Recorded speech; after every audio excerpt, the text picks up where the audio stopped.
Welcome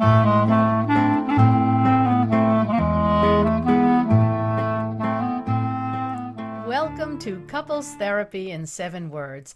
I am your co-host, Judy Alexander, and I'm here with my husband, Dr. Bruce Chalmer. Well, hello, Judy, and hello, viewers and listeners. Our topic for today is... Beshert, our own love story. And this, we've been asked, the reason we're doing this is that it actually is someone we know who crafted it as a letter, which we just got this week. And we'll read the letter. That'll be the topic of our conversation today. And this person we know, this friend of ours, actually asked us to share our own love story because she just thought it'd be a really interesting topic. And we think so too. So we're happy to do that. Before we do that, first of all, we have some exciting news. I know, in this podcast, there's no telling when you folks are viewing this or hearing it, but we are recording it on August 6th, it is today, August 6th, 2021. And that happens to be a little over a week before the 15th when we are doing a live taping of this podcast. So if you happen to be seeing or hearing this before then, and you happen to be in the South Burlington, Vermont area, which I know quite a few of our viewers are. Listeners and viewers, yeah. Yep. So please, you can come to Temple Sinai on the 15th from 1 to 2:30 and be part of our live taping. And we're very excited about that. So we hope to see you then. And then the next time those of you who aren't in this area see this podcast, we hope it will be our live taping. Right. And we will be posting that as well. So yes, we'll post the details about that as well. We've already sent out some we'll post notices. the broadcast. Oh, of course. Yes, the taping of the podcast. Absolutely, yes. Yeah, that'll be available to everybody. Mm-hmm. And also, before we get into today's topic, we want to invite you to do the things people do to let people know about the podcast. First of all, just plain old tell your friends. Send them information about the link. You can just go to brucechalmer.com and find the podcast tab. And also, if you could, wherever you get your podcast, whether it's through the link on my website or whether it's through, Apple iTunes. Yeah, Apple iTunes is a source. We see the statistics, and it's like lots of you are seeing it through Apple or whatever of the very many, podcast Spotify, sources that there are. Heart something. Please rate us, and we'd like the 5-star rating, of course, and comment, and also like and share our posts on social media as well, because that's how people find out about it. And before we get into the topic, one more little word, and that's about my book. Judy, tell them the title of the book. Reigniting the Spark, Why Stable Relationships Lose Intimacy and How to Get It Back. And that is available also. Information is there on the website. It's available in as an ebook from Amazon on Kindle. It's available, of course, on paper. Anywhere you get books, you can have it ordered. And it's also available as an audiobook, and I did the narration. So we hope you'll get a hold of the book and, of course, do the things people do about that as well. Give us a rating and, a review, and tell your friends about it. So let's get into the topic, and I guess maybe we can do that by just reading the letter that Susan sent us. Absolutely. Go for it. Yes, so Susan writes, Dear Dr. Chalmer, you have spent your entire career advising couples on various challenges in their marriages. You have also written and spoken about premarital issues and have helped people to determine whether they should stay together. I have listened to all of your podcasts with your co-host and wife, Judy Alexander. Aside, thank you for listening to all of them. The two of you have a unique synergy and appear to be soulmates, a goal that many of us strive for. Would you mind sharing your love story with the listeners? How did you both know that you were meant to be together? I would love to listen to a podcast that solely would be devoted to your story as a couple from each other's perspectives. Thank you in advance. I'm looking forward to it. So there we are. There we are. Do you think we should explain, we said the title of this podcast, and I used the word Beshert? Yes, I think we should explain Beshert. Go for it. It's a Yiddish word. Why don't you explain what that means? Okay, so, and feel free to pop in and Sure. add to it. So Beshert means your destined one, the one that was meant to be. Yeah. And it's a lovely word, and that's why, I picked the title for today, and I like that use of the word. I have to say, though, not to start on a down note, but I do want to start on a careful note, because and Susan in her letter used the word soulmates, which is a lovely concept that causes no end of difficulty. And I do want to say what she's picking up, my heart sings to that. You know what I mean? Yes, you feel like my soulmate. But I do want to be careful with that concept, because I think an element of our story is, for want of a better word, maturity. We weren't either of us kids when we got together. Right. And the notion of Beshert, I've seen, or soulmates, more commonly, the notion of soulmates I've seen get in the way sometimes of people not freaking out as they're first getting to know someone, because I think guys, see, I'm going to get all emotional now. That's okay. Yes, whatever. I think what works in relationships is when what grows is a broader sense merely than instant attraction. The sort of thing people look for soulmates and say, oh my God, this person fulfills everything I could possibly need. And the funny thing is, you do fulfill everything I could possibly need. But if I had thought that's what was required to start out, I don't think it would have worked. I don't think I would have been ready for you. That notion of soulmates, and another element of soulmates, I just want to kind of pop a little balloon. I don't think it's true that everybody has a soulmate and only one soulmate, and that's what God intends or the universe intends. I think, no, it's funny, old statistician that I am. Yeah. I think the vast majority of people on Earth are not the right person for each person. Do you know what I mean? Like, the vast majority of people who I might have coupled up with aren't right for me, and that's true for you as well. But we are wonderfully right for each other. But if I'd gone into it thinking, I have to find that one person that I'll instantly know, I wouldn't have been open to relationship. So I just want to kind of, I don't know, as I say, hating to start on that note of, well, don't get all romantic about this, because our story actually is very romantic. It is romantic. Yes. So, yeah, tell your part. Well, I had been single for about, 5-6 years, and looking for somebody. I did want to find somebody. I had, tried the online dating thing, Match.com, and because I'm Jewish, JDate, and now I live up in Vermont, and let's just say the Jewish pickings were slim. Not a lot of Jewish men up here that were on JDate, and the few that were on there I either knew and didn't want to date. And then I did do a little dating, but no sparks, nothing that I felt was my Beshert or soulmate, or even somebody I could have a decent relationship with, frankly.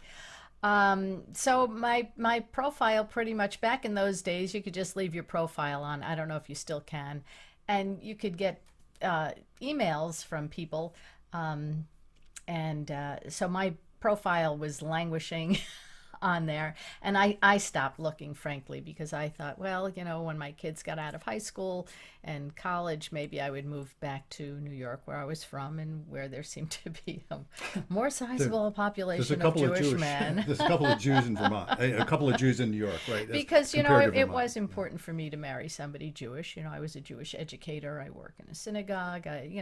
Judaism is a very strong part of my life, so it was important for me to find somebody who was Jewish.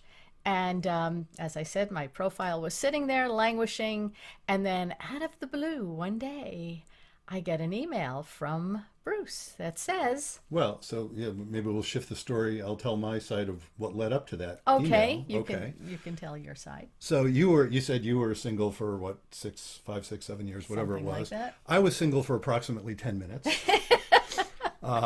Which is totally against any of the advice I've ever given anybody, and still give, by the way. I will just be brief about the story. I came from a very long marriage, and the short story is that, as it's turned out, both my ex and I have married really wonderful women. Well, that says a lot. Hint, hint. Why the relationship didn't work. Yeah, so it didn't. That marriage didn't work out. But I had been just very recently separated. I wasn't even divorced yet. And that, again, those are situations where the conventional wisdom I tend to agree with. The conventional wisdom is, oh my God, don't be trying to date yet when you're not even divorced, never mind over it, you know? But there I was, and had been just recently separated. And I happened to be, I also, it was important that I find someone Jewish. Judaism is a very central part of my life as well. And so I figured, well, I'll look on JDate just to see. I clearly wasn't ready to date. I knew that myself. I'm not But ready to date. you wanted to see what was out But I there. wanted to see what was out there Yeah. because I was feeling hurt and lonely. I mean, it was, I was sad. So I, got on the computer. This is, for timing, we should tell people when this is. This is in early 2003. So we're talking about 18 years ago as of the time of this taping. And so I looked on JDate, and I was living at the time in Montpelier, Vermont. You think pickings are slim, and where you were living in Burlington, Vermont. Those of you who know Vermont, Burlington. For the rest of the country, Burlington's a small town. Yeah. Well, Montpelier The big city in is Vermont. yeah, Burlington's the big city. Montpelier is the smallest state capital in the country. Population about about 8,500, I think. So it's very small. I knew everybody. Certainly, I knew everybody who was Jewish and involved Jewishly, and they, very nice people, but nobody that was going to be somebody I would want to get together with. So I was looking to see if maybe in the big city there was somebody, because I had no interest in leaving Vermont. We turns out we both love living in Vermont. So lo and behold, I see this profile pop up on JDate. And it has this amazing language in it. And what it said was an Eshet Chayil, but a woman of today. Now, Eshet Chayil, first of all, I immediately look at that and say, well, she wants somebody who knows what an Eshet Chayil is. I do know what an Eshet Chayil is. Eshet Chayil, it's usually translated a woman of valor, but it's a quote from Proverbs. And that Eshet Chayil, in fact, is that section of Eshet Chayil is traditionally done every Friday night. In the old days, it would be, and still in many places, it would be the husband singing that to his wife. But more generally, certainly among the modern Orthodox crowd and the non-Orthodox crowd, it would just be something that, you don't have to think of it as only about women. But the notion of somebody being an Eshet Chayil says, oh, okay, well, clearly this person is Jewishly knowledgeable and Jewishly oriented. But if she had just said an Eshet Chayil, I would have been a little bit scared off, because it would have said, well, you're more Orthodox than I am. I don't think I want to go that direction. I have lived close to an Orthodox lifestyle at one point, but I wasn't doing that anymore. So, but what it said was an Eshet Chayil, but a woman of today. So the first time I saw it, I wasn't ready to write to anybody. But a few days later, I just said, well, why not? I might as well write. And I was very clear, I think, in my profile that I put up, I'm not sure I'm ready to date yet, but I just want to see what's out there, see who's out there. And so I wrote, and it turned out, I figured, well, I'll lead with something that is perhaps impressive. You want to lead with your best foot forward. Of course. So I said, well, the last time I had been in Burlington, this is true. I was writing this in February of 2003. Right. And I said, the last time I had been in Burlington happened to have been a few months before. I didn't get to Burlington that often. When I had been there to do a performance of a cantata that I wrote called Brachot, a Midrash cantata. It was a cantata based on blessings, basically, all based on Jewish texts and liturgical snippets. And it was a major work that I had written over a long period of time. It was about, an hour and a half or an hour and a quarter work. And so I said, the last time I was there, hey, I composed this thing, and I was there performing it. So I write the email. You take it from there. Okay, so I get the email from Bruce, and by the way, I had to join JDate yes, to do that. So I paid for a 1-month membership, and of course this is the only person I wrote to, but the only person I initiated writing to. So okay, take it from there. So I get this, and I wrote back. I said I was there, and I loved it. I mean, it was just brilliant. The music was beautiful, and Bruce had a very detailed program that went along with it. And what impressed me when I went to hear this cantata was the depth of knowledge that went into it. And I'm sitting there saying, reading this and listening to it, thinking, why can't I meet a man like that? And of course, I had in my brief single time, I'd actually had a fantasy that the way I would meet a woman would be that she would hear my music and love my music. And the funny thing was, we since have found out, I mean, when we talked about it, you didn't even know which of there were, what, 6 of us performing, I think. Yeah, 3 men, right? 3 men. 3 gray-haired, well, 2 of us were Jews anyway, right? So I didn't know you didn't know that. You didn't even know which one of the guys I like was. Gray hair, they all look like you. Glasses, beards, balding, white hair. Yeah. I didn't know which one was you. We're talking 18 years ago now, folks, but I look like still this. look the same. I looked like this when I was A little 35. black What in can I the tell beard, you? but not much. Yeah. So she didn't even know which one I was, but that was my fantasy, was Right. that you would hear the music and see that, because that was an expression of my soul. Right. And That's what I really loved was wow, whoever wrote this is amazing. So I get that email and I wrote it back. She and writes said back. I saw it and I loved it and so I we had could him at stop 11. there. we could say, well, and the rest is just details, Right. because that's like I was in love immediately. Actually, no, but boy, was I intrigued. And it was interesting. Also, just to say something else, another thing you'd had in your profile was that you were an educator at a synagogue in the Burlington area. Right. And I knew the one at the conservative shul. Right. And I said, well, you're not her. Right. I know you're not her because I know her and I know she's married. And, I know her husband. I mean, and I knew they were, I hadn't heard they weren't together. They're still together, by the way. Still know them. But I said, well, you must be the one at the Reform shul where I have never set foot. That's touching. For those of you who know that joke, it's touching on that joke. And it's turned out, yes, she was the one at the Reform shul, although her background isn't at all Reform. If your background was Reform, you wouldn't be saying an Eshet Chayil but a woman today. Probably You just not. wouldn't. That's not Probably language that people who grew up in the Reform movement are likely to use. I'm not saying it's impossible. And I do have to say, I will throw this part in. Well, I used to have an advertising background. So Yep. I was a copywriter. So when I crafted this, I didn't know it at the time, but I mean, I crafted it for somebody like you, like a person that would find that really important. And I do want to, my ex looked at the profile and he said, Judy, a couple of words of advice. Your profile is too Jewish.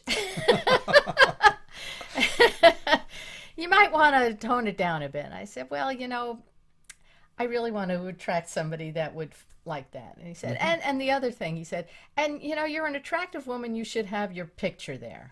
So I did not have a photograph. I said, well, you know what? If somebody likes that, they're going to go for me.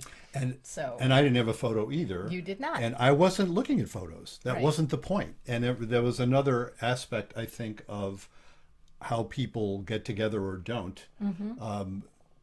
Look, when I finally met you, I was quite struck with your appearance as well as everything else. But that's not what I was looking for. That's just a bonus. That's just lovely. And of course, that's another thing I've often noted with people. When I fell in love with you, you became the most beautiful person in the world, and certainly the most beautiful woman in the world. Both aspects of that. But that was about my falling in love with you, Right. as much as anything else. And that's when it goes in that direction, I think people have a better shot than when it goes in the other direction. You can be struck with someone's appearance, Right. and then get to know them, and then you have all this cognitive dissonance going, because it's like, well, I thought you were beautiful, but I'm not enjoying how you're talking. You know what I mean? When it goes the other direction, Yeah. it tends to be more stable. And that was the thing, it's not like I was interested in you because of your looks. God knows.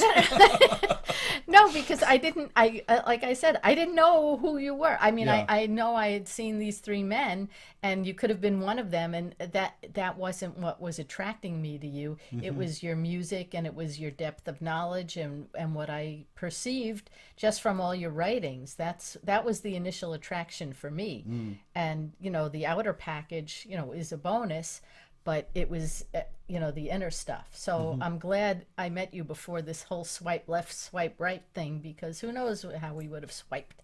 Yeah, isn't that you isn't know that something? Yeah, and that is, this is a. I have no research behind this speculation, so take it for what that's worth, which maybe is not much. But I have noted, there are still, of course, cultures that arrange marriages. mm-hmm. I mean, certainly among the Haredim, among the what are sometimes called ultra Orthodox Jews, marriages mostly are arranged. Right. People do meet each other before, but they don't spend much time getting to know each other before they get married. And then, of course, there's the system that the mainstream in this country tends to do, which is, you find people yourself, you either meeting online or meeting by introduction or whatever. And I don't think the rate of success in those relationships is much different. Mm-hmm. I don't Yeah. think that's the point. Right. And if somebody's done the research, I would love to hear about it. Perhaps somebody has. And it's hard to tease out all the variables there, because it's like there's whole cultural differences involved Right. as well. Right. But it certainly seems that way to me. People can not know each other very well, meet, and then build a love together. Mm-hmm. And in a sense, that's sort of what we did, although we were much more like the mainstream American thing. We met. Well, and so let me add something about the meeting Okay. thing. So we did indeed meet through JDate, right? So if people say, well, how did you meet? Well, yeah, So that was the initial encounter. that was the initial encounter. But I was already prepared. Remember, I was clearly thinking I'm not ready to date yet. I was prepared to get in touch with the rabbi at the conservative shul in Burlington. Mm-hmm. Shul means synagogue, by the way, for those of you who don't know the lingo. I was prepared to get in touch with him and say, hey, I'm ready to date. Introduce me to some women that might be, in my wheelhouse. And again, he knew you. Mm-hmm. And so I was, I'm sure we would have been introduced anyway. But that leads to the story that you told after we were dating for a while. Not that long, after we were dating for a couple For of a months, I month. guess. Yeah. For a month, Just a because it was month, March. Yeah. Well, do we want to talk about that, or do we want to talk about how we met? Oh, okay. Yeah, let's go into how we met. So I wrote Bruce back, and I said, what I said. I loved it. And then he wrote me back saying, well, I'm new to this, and do we talk? Do we email? I don't know. And now I wasn't new to it, because I had been on dating sites for years. And I said, let's just meet and have a cup of coffee, because I wanted to get it over with in case it wasn't, it didn't work out. And I had sat through any number of meals with men that I was like, oh, God, please don't order dessert. Yeah. So and as it turned out, Yes. I happened to have the next day. I think we were doing this right on a Yeah, Monday. this was on a Monday. Yeah, and it just by sheer chance. I'm those of you probably know watching this podcast. I'm a psychologist. I had this was on a Monday night we were doing this exchange. And usually I'd have been working on Tuesdays, but that particular Tuesday, just by chance, I had cleared my schedule because I had been planning on taking my son for an audition that he ended up not bothering to do because he already had an acceptance somewhere. So as it turned out, I had that day free. So I said, well, I happen to be free tomorrow.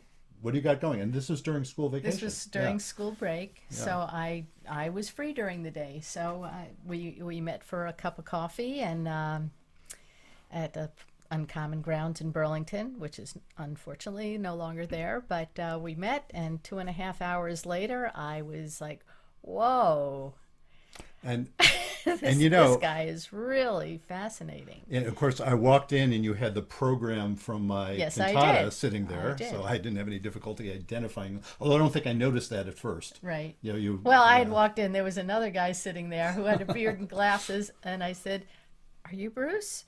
And he said, "No, I'm Fred." I said, "Okay." So yeah, you got there first. I got there first. Right? Yeah, you knew what you were doing.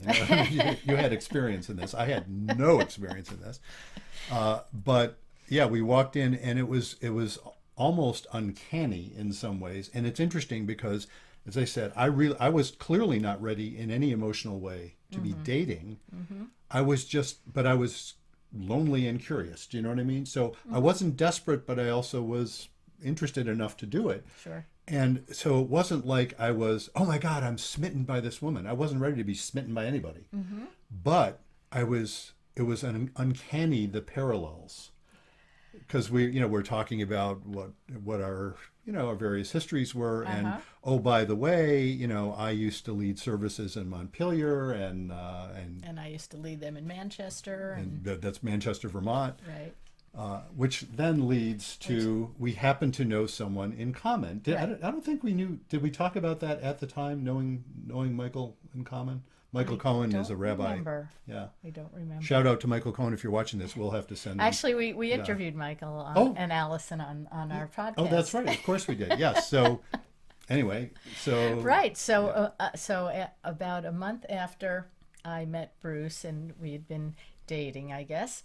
I went down to Manchester for bat mitzvah, and I see Michael Cohen there. And of course, the first question Michael had always been asking me is, so are you dating anybody? And usually my answer was, no. And when are you going to introduce me to somebody? And he would always say, well, if I know somebody, you're the first one I will think of. So he says, so are you dating anybody? I said, as a matter of fact, I am. And he said, oh, is it anybody I know? I said, well, I don't think so, but he is the only man in Vermont who is perfect for me. He said, I know who it is. I said, you do not. He said, yes, I do. I said, okay, big shot. Who is it? He said, Bruce Chalmer. I said, how did you know? He said, he is the only man in Vermont who's perfect for you. So I said, so why didn't you introduce us? He said, I didn't even know he was dating. I just heard he was separated. So fast forwarding a little over a year, when we got married, of course, we asked Rabbi Michael Cohen to do the ceremony, which he did very beautifully. I say very beautifully as if I remembered it. I was there, but I don't have a lot of memory of it except that it was quite lovely. And we shared it with our respective communities. It was really a lovely wedding. It was. Yeah. So that's kind of our origin story. That's our origin story. Yes. And I will follow that up by asking our viewers and listeners, if you would like to share your origin story, maybe we'll start collecting interesting origin stories. You know what I mean? So please feel free to drop us a line. You can send email to bruce@brucechalmer.com. Drop us a line and let us know if you have a story that you think would be fun for us to interview you about. That would be a fun thing for us to do. Yeah. So, and more generally, if you have topics you'd like us to cover or listener questions, as we have on our podcast, those of you who've been following our podcast for a while, we almost always have a listener question that we use that generates a lot of our conversation. And if you have any suggestions for guests that you would like to appear on the program, including yourself, we'd love to hear that. And if you go to brucechalmer.com, there is some place on the form where you can fill that out. Yeah, that would be on the podcast tab. You can fill that out and just let us know what you think you'd like to talk about. And there's even a way to schedule an interview for yourself. So there's a link to my calendar there. So we would like you to do that. And of course, let's just put in another word for the book. Reigniting the Spark: Why Stable Relationships Lose Intimacy and How to Get It Back. And you can find that anywhere books are sold, or of course you can find it online as well. And we hope you'll do that and give us a review and a rating. And same thing for the podcast itself. We hope you will rate us and comment and let people know about this podcast. And so, until next time, remember, be kind, don't panic, and have faith.